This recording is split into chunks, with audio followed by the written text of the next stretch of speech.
God who gives us victory through our Lord Jesus Christ. Please sing in 541.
Moses, my servant is dead.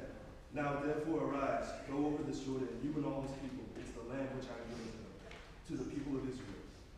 Every place that the sole of your foot will tread upon, I have given to you, as I have promised to Moses. From the wilderness and this Lebanon, as far as the great river, the river Euphrates, all the land of Hittites to the great sea, toward the going down of the sun, shall be your territory. No man shall be able to stand before you all the days of your life. As I was with Moses, so I will be with you. I will not fall to you or forsake you. Be strong and of good courage, for you shall cause this people to inherit the land which I have sworn to the fathers to give them. Only be strong and very courageous, being careful to do according to all the law which Moses my servant commanded you. Turn not from it to the right hand or to the left, that you may have good success wherever you go. This is the book of law, and it shall not depart of your mouth, but you shall meditate on it day and night, that you may be careful to do according to all that is written. For then you shall make your way prosperous, and then you shall have good success. Have I not commanded you? Be strong and of good courage. Be not frightened, neither be dismayed. For the Lord of your God is with you wherever you go. The word of the Lord. Thanks be to God. Today's speaker is Jacob Alexander Versino.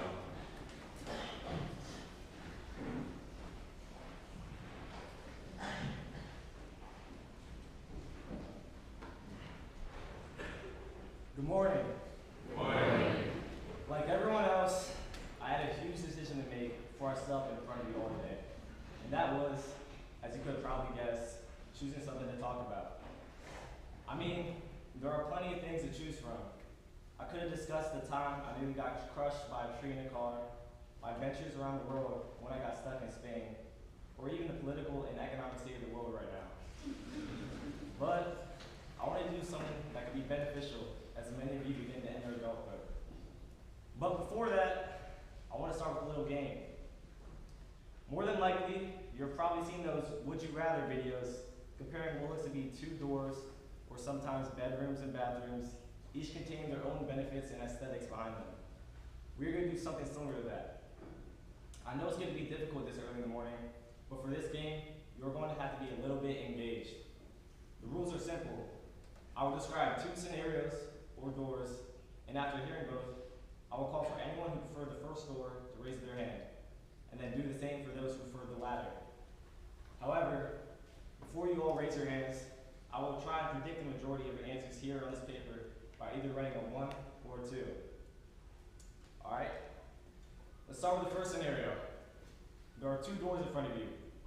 The first door offers you anywhere from $0 to $100,000 at random, with the catch being that every house you live in has a terrible rat infestation, and every gas station you visit upcharges you 50% for fuel. The second door offers you a house of your choosing for under $5 million, with the added benefit that whenever you go out to eat, the bill is 50% cheaper. Now that you've heard the doors, it's time to vote. So raise your hand if you prefer door 1. Now raise your hand if you prefer door 2. Looks like I was right. As I wrote down door 2, and it seems the majority of you chose door 2. Now, we'll do the same before another scenario. Once again, there are two doors. The first door offers you the ability to fly, but only for a maximum of 45 minutes a day. The second door offers you super speed, but your speed only works for 2 days per week on random days that change each week. Now, raise your hand if you prefer door 1. If you prefer door 2, looks like I was right again.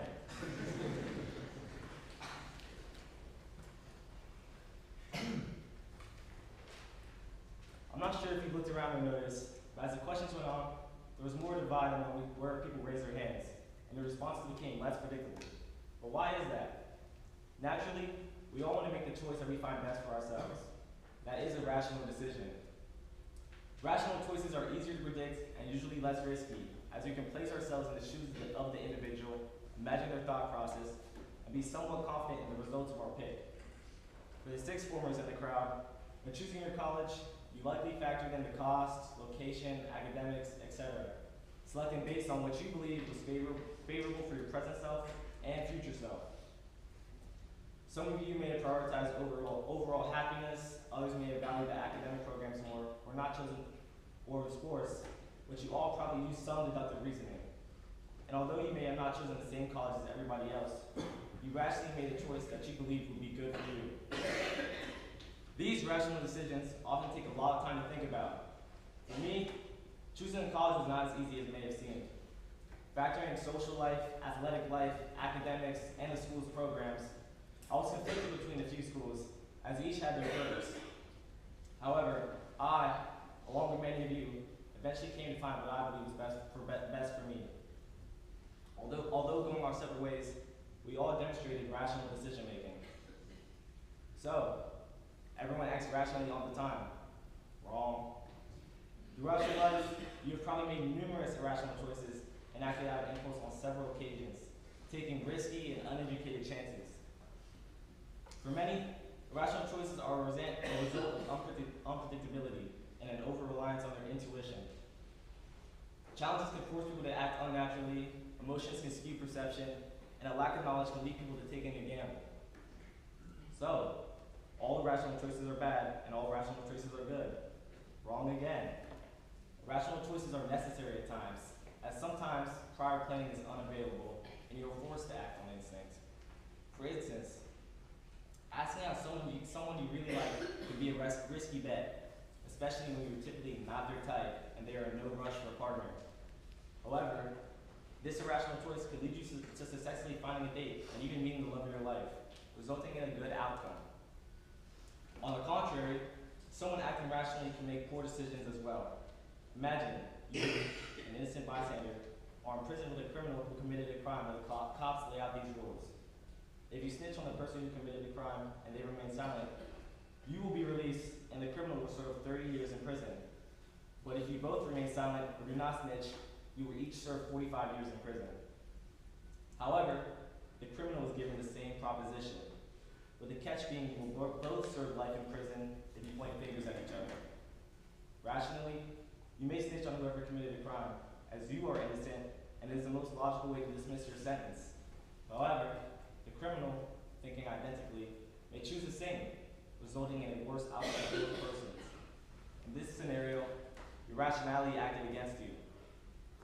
In a perfect world, this wouldn't happen, as everyone would make good decisions that are rational, predictable, and in our control 100% of the time. Everything would go according to plan, always. But that's not possible. It probably wouldn't be as fun, would it? Plus, sometimes surprises are good. After my last school was forced to close, a choice that was neither in my hands nor completely in the hands of the school staff at the time, I, along with my parents, had a decision. Do I go to a local public school or one of the surrounding private schools? Although initially unsure, I reacted and chose St. James. Why? Was it rational? Was it irrational? At the time, there was no real right answer. I had some knowledge and a few connections, but ultimately was not certain, like most people making big decisions. So I had to lean slightly on my intuition. However, I can assure you now, it was the right decision. By choosing St. James, I inadvertently opened all sorts of doors for myself, building friendships with new people and teachers, growing my resume and academic portfolio, and trying multiple new things, such as wrestling. An unpredictable situation that was out of my control ironically led to me making rational, positive choices. But didn't I just say unpredictable situations lead to irrational choices? Yes, but I looked at one key detail, and that's how we respond to each of our choices. Ultimately, we can strive to act rationally, but there is no real rubric for what a rational or irrational choice is. What really matters is that we make positive decisions, and in times of fault, respond well to our past decisions. Every decision we make, whether that is buying something from the school store or choosing which program to commit to, opens and closes doors. Like Goldilocks, some doors will be good, some will be alright, and some may not be as good, resulting in harm to ourselves or peers. However, it is a legacy we leave behind by walking through these doors that we will be remembered by, even after death. By giving this simple talk to the kids I've lived with in Manly, and of course here at Versino, and through all my athletic and academic endeavors here, I'm adding to my legacy. As we continue life, it is crucial we recognize which doors are which, and make sure we account for the effects of our decisions. Because the one thing you will have forever is the ripple effects of the doors you choose, your legacy. So before I walk off today, I just want to leave you with this. No matter how down your situation may be, I can assure you that in every negative room, there is an opening that leads to what is right. Sometimes, you might just have to look for the window. Thank you.